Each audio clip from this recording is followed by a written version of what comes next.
بسم اللہ الرحمن الرحیم۔ حضرت سعد بن معاذ رضی اللہ عنہ۔ سعد بن معاذ قبیلہ اشہل کے سردار اور معزز صحابی تھے۔ اگرچہ عقبہ اولیٰ میں یثرب میں اسلام آ چکا تھا، لیکن مصعب بن عمیر کی وجہ سے بہت لوگ مسلمان ہوئے۔ شروع میں سعد بن معاذ ابھی حالت کفر میں تھے۔ ان کو مصعب کی کامیابی پر سخت حیرت اور اپنی قوم کی بے وقوفی پر انتہا درجہ کا حزن و ملال تھا۔ اسد بن زرارہ نے مصعب سے کہا تھا کہ سعد بن معاذ مسلمان ہو جائیں گے تو کوئی کافر نہ رہ سکے گا، اس لیے آپ کو ان کے مسلمان کرنے کی فکر کرنی چاہیے۔ سعد بن معاذ مصعب کے پاس آئے تو انہوں نے کہا کہ میں ایک بات کہنا چاہتا ہوں، آپ بیٹھ کر سن لیجئے، ماننے نہ ماننے کا آپ کو اختیار ہے۔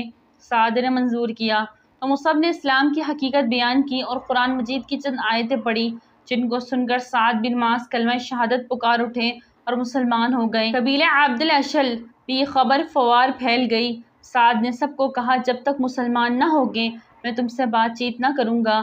سعد کو اپنی قوم میں جو عزت حاصل تھی اس کا یہ اثر ہوا کہ شام ہونے سے قبل تمام قبیلہ مسلمان ہو گیا۔ مسلمان ہو کر سعد نے مصعب کو اسد بن زرارہ کے مکان سے اپنے یہاں منتقل کر دیا۔ غزوہ خندق میں حبان بن عبد مناف نے، جو ارکا کا بیٹا تھا، ہاتھ پر ایک تیر مارا جس سے 7 اندام کٹ گئی۔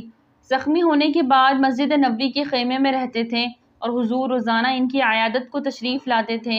چونکہ زندگی سے مایوس ہو چکے تھے، خدا سے دعا کی کہ قریش کی لڑائی باقی ہو تو مجھے زندہ رکھ، ان سے مجھے لڑنے کی بڑی تمنا ہے، کیونکہ انہوں نے تیرے رسول کو اذیت دی، تکذیب کی اور مکے سے نکال دیا، اور اگر لڑائی بند ہونے کا وقت آ گیا ہے تو اس زخم سے مجھے شہادت دے اور بنی قریظہ کے معاملے میں میری آنکھیں ٹھنڈی کر۔ اس دعا کا دوسرا ٹکڑا مقبول ہوا۔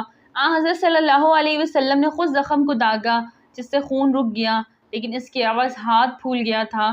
ایک دن زخم پھٹا، اسی سے وفات ہوئی۔ جنازہ روانہ ہوا تو خود حضرت صلی اللہ علیہ وسلم ساتھ ساتھ تھے۔ فرمایا کہ ان کے جنازے میں 70,000 فرشتے شریک ہیں۔ لاش بالکل ہلکی ہو گئی تھی۔ منافقین نے مضحکہ کیا تو حضرت صلی اللہ علیہ وسلم نے فرمایا کہ ان کا جنازہ فرشتے اٹھائے ہوئے ہیں۔ اخلاقی حیثیت سے سعد بڑے درجے کے انسان تھے۔ حضرت عائشہ فرماتی ہیں کہ رسول اللہ صلی اللہ علیہ وسلم کے بعد سب سے بڑھ کر عبد الاشہل کے 3 آدمی تھے، سعد بن معاذ، اسید بن حضیر اور عبادہ بن بشر۔ وہ خود کہتے ہیں کہ یوں تو میں ایک معمولی آدمی ہوں، لیکن 3 چیزوں میں جس رتبے تک پہنچنا چاہیے پہنچ چکا ہوں۔ پہلی بات یہ کہ رسول صلی اللہ علیہ وسلم سے جو حدیث سنتا ہوں اس کے من جانب اللہ ہونے کا یقین رکھتا ہوں۔ دوسرے، نماز میں کسی طرف خیال نہیں کرتا۔ تیسرے، جنازے کے ساتھ رہتا ہوں تو منکر نکیر کے سوال کی فکر دامن گیر رہتی ہے۔ سعید بن مسیب کہتے ہیں کہ خصلتیں پیغمبروں میں ہوتی ہیں۔ حضرت صلی اللہ علیہ وسلم کو ان کے اعمال پر جو اعتماد تھا وہ اس حدیث سے معلوم ہو سکتا ہے جس میں مردہ کو قبر کے دبانے کا ذکر آیا ہے۔ اس کا ایک فقرہ یہ بھی ہے کہ اگر قبر کی تنگی سے کوئی نجات پا سکتا ہے تو سعد بن معاذ نجات پاتے۔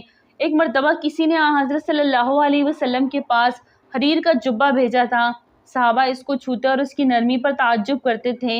حضرت صلی اللہ علیہ وسلم نے فرمایا، تم کو اس کی نرمی پر تعجب ہے، حالانکہ جنت میں سعد بن معاذ کے رومال اس سے بھی زیادہ نرم ہیں۔ سیدنا ابو سعید خدری رضی اللہ تعالی عنہ نے بیان کیا ہے کہ ایک قوم یہود بنی قریظہ نے سعد بن معاذ رضی اللہ عنہ کو ثالث مان کر ہتھیار ڈال دیے تھے۔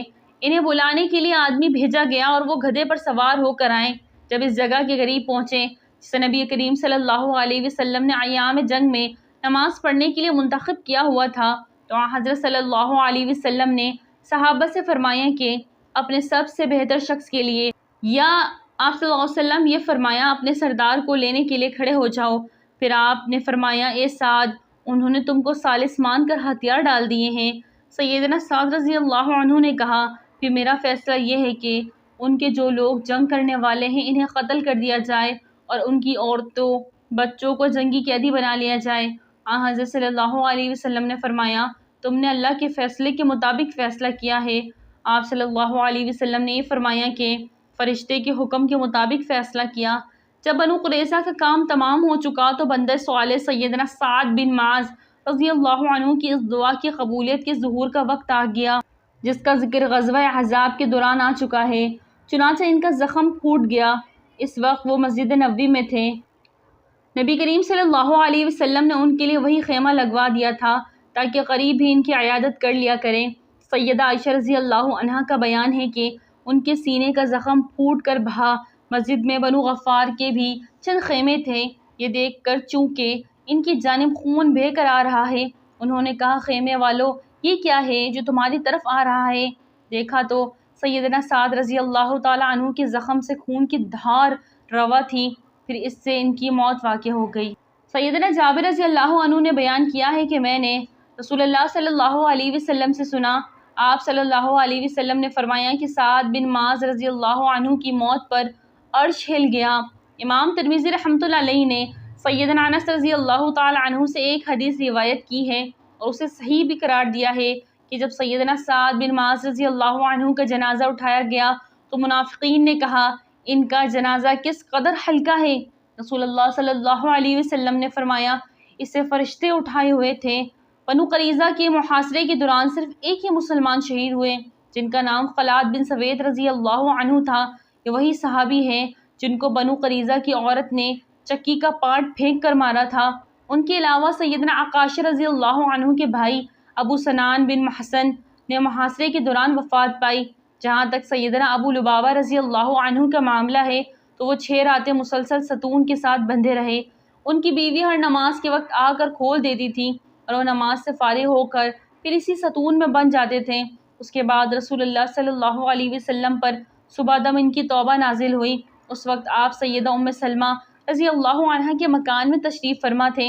سیدنا ابو لبابہ رضی اللہ عنہ کا بیان ہے کہ سیدہ ام سلمہ رضی اللہ عنہ نے اپنے گھر کے دروازے پر کھڑے ہو کر مجھ سے کہا، اے ابو لبابہ، خوش ہو جاؤ، اللہ نے تمہاری توبہ قبول کر لی ہے۔ یہ سن کر صحابہ انہیں کھولنے کے لیے اچھل پڑے، لیکن انہوں نے انکار کر دیا کہ انہیں رسول کے بجائے کوئی اور نہ کھولے گا۔ چنانچہ جب نبی کریم صلی اللہ علیہ وسلم نماز فجر کے لیے نکلے، وہاں سے گزرے تو انہیں کھول دیا۔ یہ غزوہ ذی قعدہ میں پیش آیا۔ 25 روز تک محاصرہ قائم رہا۔ ناظرین، ویڈیو اچھی لگے تو لائک کریں، چینل کو سبسکرائب کریں اور دعا میں یاد رکھیں۔ السلام علیکم۔